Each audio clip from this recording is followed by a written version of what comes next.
Welcome to the Employco HR Chat. I'm Rob Wilson, president of Employco, and with me is Jason Eisenhunt, our vice president of HR. Hi, everyone. And working the camera behind the scenes, Jackson Navarro. Used to be called Nicky, but his new nickname apparently is Jackson. So thanks for doing a great job back there, Jackson, and congratulations on your wedding.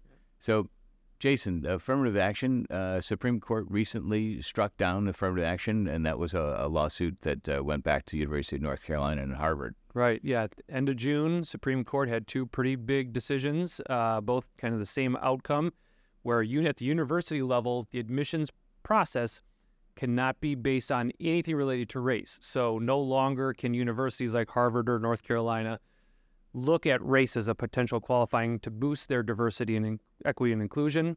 So that ruling on itself just affected the university, but there's some thought that it might trickle down to the employer private side also. And there's a number of universities that came out after the fact within a day or two saying, we're not going to change, we're going to figure a workaround just because the Supreme Court ruled, they're going to figure out because they want that diversity.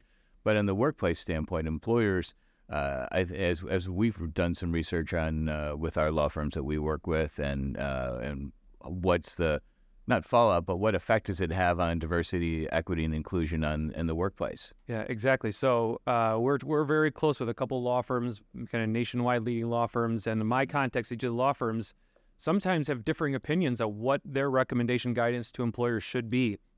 One of the really well-respected attorneys I talked to, who's very big into diversity, equity, and inclusion, had said, let's put a break on, as an employer community, let's put a break on affirmative action, especially if you're a federal contractor, diversity, equity, inclusion, where you're doing different things for different races. He's like, really get a law firm involved because it's uncharted territory. There's legal landmines. I'm sure there will be some lawsuits after this on the employer side. Whereas another lawyer I talked to said, just include your current diversity, equity, and inclusion processes. There's no correlation or direct effect between the university side and non-educational side. So as long as you're doing diversity, equity, inclusion on promoting diversity and promoting that employees should treat everyone with respect and a safe environment, that's great. And if you're just placing ads in different newspapers or media to trying to attract different candidates, not necessarily hiring someone just because of their race, that's totally great. That's perfect. So I'm actually hearing, even on the law firm side, differing opinions on what the guidance should be.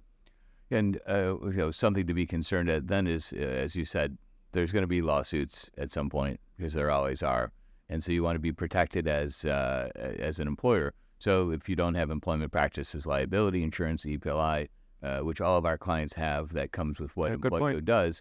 If you don't have it, you should have it anyways. So something to look at because it will fall under EPLI coverage. So yeah, it'll be interesting to see what happens and shakes out. But lawsuits are going to come from one side or the other. Exactly. Yeah, and we have some good guidelines on what is acceptable in terms of diversity, equity, inclusion. What are some best practices? What are some things that employers should start doing now, even in light of all of this? HR@employco.com. Feel free to contact me. We're happy to help on all of the kind of the training and initiatives and best practices that there could be available to employers. Right. So HR@employco.com goes directly to Jason. It's a lot easier than spelling out his last name. So thanks for joining us. Feel free to contact us with any questions. Thanks.